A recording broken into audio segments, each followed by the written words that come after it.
Are you confused when it comes to tracking calories?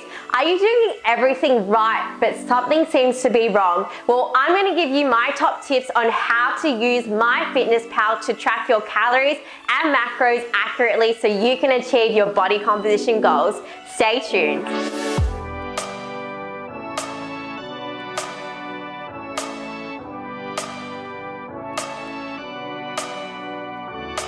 Hey guys, and welcome back to my YouTube channel. So today's video is on how to use MyFitnessPal. Now, so many of my clients love to use it. I personally use it myself, but if you don't know how to use it properly, it can be quite complicated and also confusing as well. Now, we all know that in order to lose weight, you need to be in a calorie deficit. And if you want to achieve some major body composition results, you obviously need to track your foods and also calories. MyFitnessPal allows you to do this. You can simply scan, you can quick add, and you can add foods in so it tracks your calories and also macro and micronutrients for you.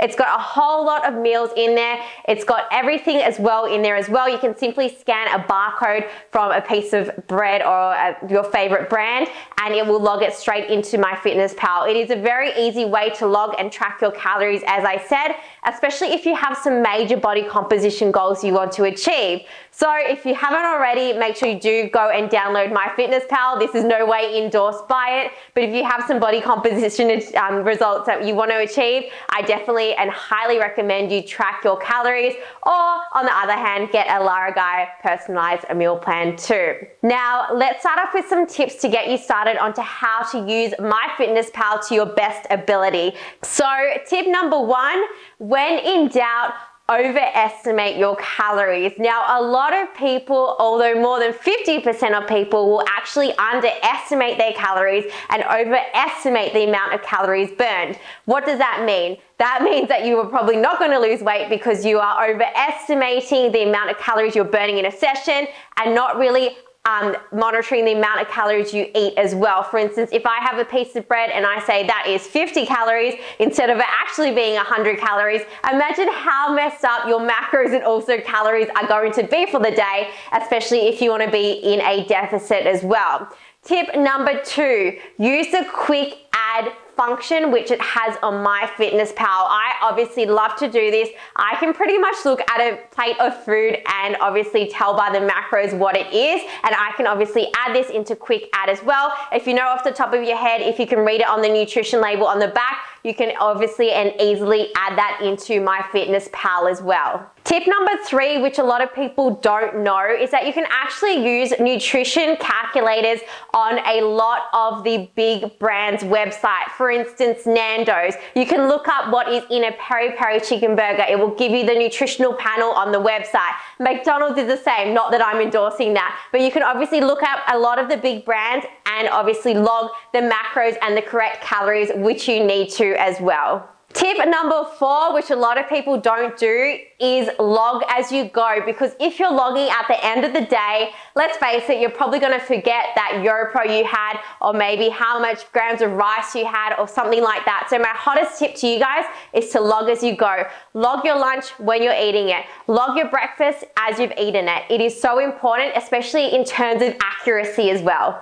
Next big tip is to scan ingredients. A lot of products have the barcode on the back. For instance, my Simon's Pantry lower carb wraps, all I have to do is scan the barcode on MyFitnessPal and it will come up with everything on there with the brand and also the micros and the macros in there as well. Another function which a lot of people don't know is that you can actually rotate your phone, so it will tell you the micronutrients in there as well. So next time you're on MyFitnessPal, give a little bit of a rotation on your phone and you'll see that it includes some other nutritional advice on there too for you.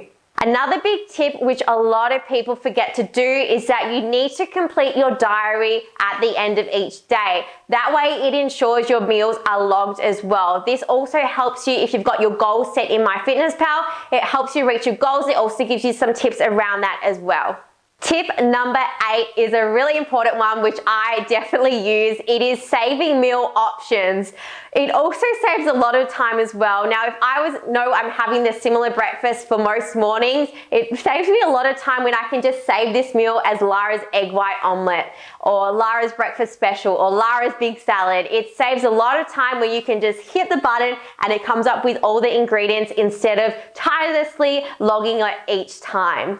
And my last tip for you guys today is to be very wary of foods which can be marked incorrectly. If I type in sweet potato on MyFitnessPal, the amount of different sweet potatoes that come up is absolutely ridiculous. So make sure you do your research and you know that you're logging accurately as well. As I said, there's also got different brands, but a lot of the different brands will have different calories and also macronutrients on there as well. I personally use MyFitnessPal and I find it very helpful, especially when dealing with different brands and eating out and about as well. I can just simply log my calories or look up the nutritional panels on the website and can just clearly and very accurately track my calories. If you're wanting to lose weight, if you're wanting to gain muscle, if you're wanting to achieve some really cool body composition results, you need to watch what you eat. You need to look at your macronutrients, your micronutrients, and your calories. In order to lose weight, it's simple. You have to be in a calorie deficit.